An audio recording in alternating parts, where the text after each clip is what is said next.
एउटा आन्दोलन हुन्छ, ठुलो आन्दोलन हुन्छ। त्यो आन्दोलन चाहिँ कस्तो हुन्छ भने 64 को आन्दोलनले भ्याउँदैन।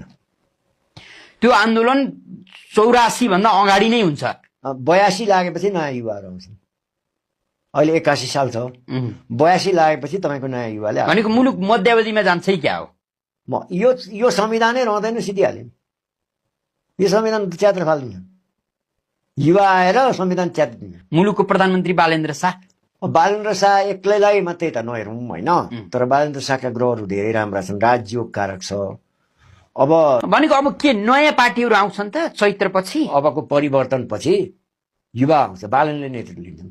बालेनको कुण्डली म कहाँ आएको छ हेर्नु हेरे, मैले बालेनजीको कुण्डली हालेँ, बालेन्द्र शाह हो उहाँको नाम। अब उहाँको के हुन्छ? उहाँले के भनेको मुलुकको समग्र नेतृत्व उहाँको हातमा पुग्छ? जस्तो पुराना नेताहरूको अब सकियो होइन, मैले सकियो भने नि तपाईँलाई, सकियो नै। अब पुराना नेताका पछाडि लाग्नेहरूको पनि दिन सकिन्छ, तर त्यही पार्टीभित्रका नयाँ नेताहरू आउँदैन। भनेको यो ठुला भनेको काङ्ग्रेस हो, काङ्ग्रेस पनि अब पतनको दिशामा गयो। एमाले भित्र पनि नयाँ राम्रा मान्छेहरू छन् भने फिल्टर गरेर ल्याउँछ होइन। माओवादीको भविष्य अब तपाईँको तिनीहरूभित्र राम्रा मान्छे छन् भने तिनीहरू फिल्टर भएर आउँछ होइन नि। पार्टी चाहिँ पार्टीको समग्र पैसा नखानेको होला।